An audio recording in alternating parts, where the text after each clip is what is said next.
Hi guys, welcome to Raising Sanders. I'm raising Nino.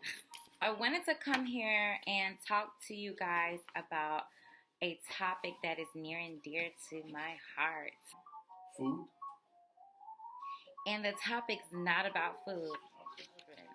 How do you keep it sexy? How do you get that romance going? How do you still find time and the energy to spend time with your husband and to get some bow chicka bow bow adult time? When I had my first child and I was staying at home for maternity leave, and I was just telling my mom, oh my gosh, I feel crazy. Like, I feel like I look a mess. I smell like vomit and breast milk, and I just couldn't get it together. And my mom was like, Kayla, get it together. That's it. And then she was like, put some clothes on, fix your hair, put some lip gloss on your lips, make yourself look and feel beautiful. And then when your man comes home from being at work all day, give him something nice to look at. I did that, and then I had 2 more kids, so. And I would always call him to see when he was coming home. I was like, babe, are you on your way home yet? I miss you. Are you on your way home yet? And then she would call me like, hey, Kay, I'm on my way home. And I'm like, okay, good. 10 minutes, I would get dressed really quick, do something to my hair, freshen up my face, spray myself, and wear something really cute. Mikkel would come home and be like, where you going? Who you expected to come over? I was like, what you talking about? This little thing? What you mean? I just was just chilling. And he'd be like, come here.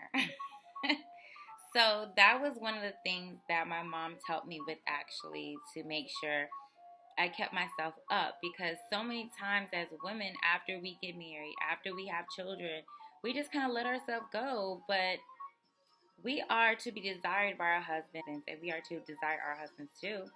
So we are a gift to them. So we need to make sure that we are always presentable for them. Now, my husband and I have this rule that we're not going to get fat. It's just not happening. So you stay sexy, I stay sexy, we stay sexy together. And sometimes it's hard when it's just you and your spouse and you don't have help with your children. You just have to find the help in your day. Making sure that you have a schedule is very imperative when it comes to getting your downtime for yourself and having some downtime with your significant other. So my husband and I, we have date night twice a week. And sometimes we miss those days, but we make sure we at least go once a week. And even if we stay at home and do nothing, I'll still get dressed up and I'll still make sure that we're in the room, and my mother-in-law will keep the children out of our way so that we can have our time together. But nighttime schedules are really important if you have young children. And I had a friend tell me that her child still sleeps with her in the room. And I said, well, I'm going to have to keep them kids out the room. And I'm not saying the first time it's going to be easy, or the second or third or fourth, but being consistent with children is imperative. Being consistent in your own life is very important. Now, I have my own personal calendar that I physically write in and I put notes in. And I also have scheduled date night times with my husband on our cell phones.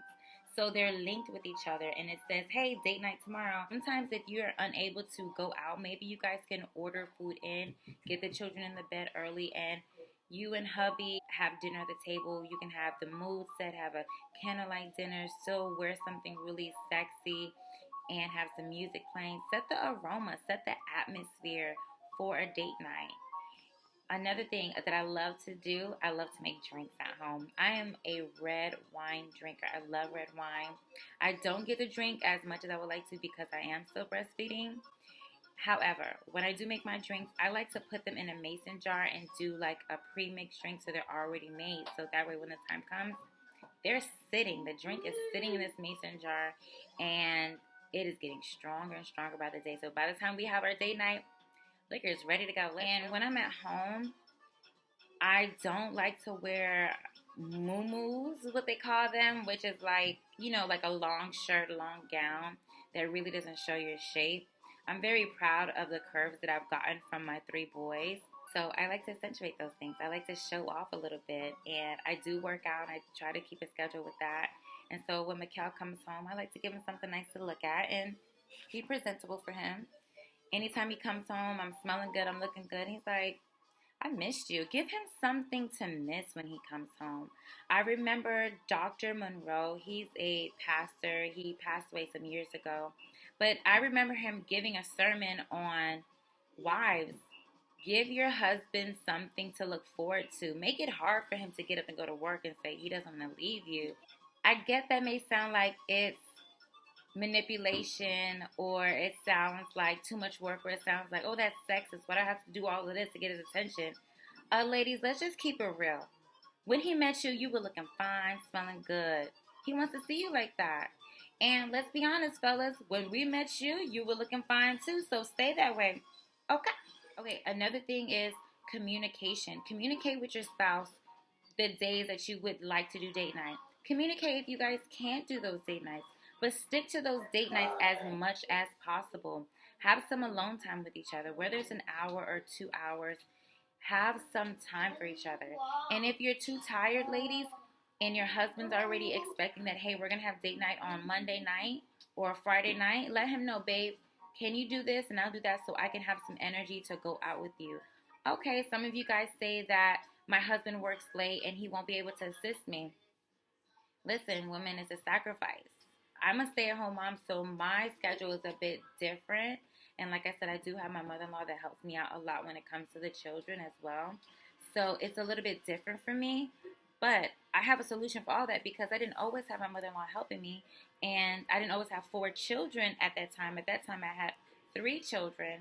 And I was doing it by myself. But let me tell you, the schedule was strict. They were in the bed. And when my husband came home, we were ready. We were ready to have our date night inside the home, because we didn't have anyone to keep the children or to watch the children. Communicating with your husband is really important when it comes to your expectations for your date night.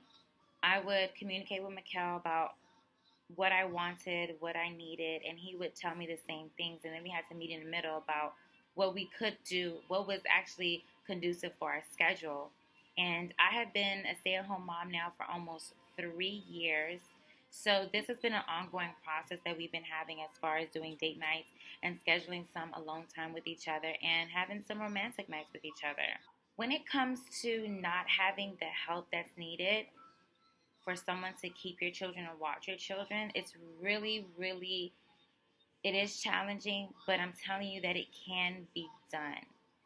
Sometimes if you are still working, you got to sacrifice sometimes for some things that you want. You ever heard that saying, if you want something you've never had before, you got to do some things that you've never done before. Let me know your thoughts on this video. Let me know any problems or questions that you guys may have when it comes to bringing that romance back in after having children. I do it. You can do it. I have 4 boys. And trust and believe, they are active. They eat a lot. They talk a lot. They do the uttermost. Like, share, subscribe, comment.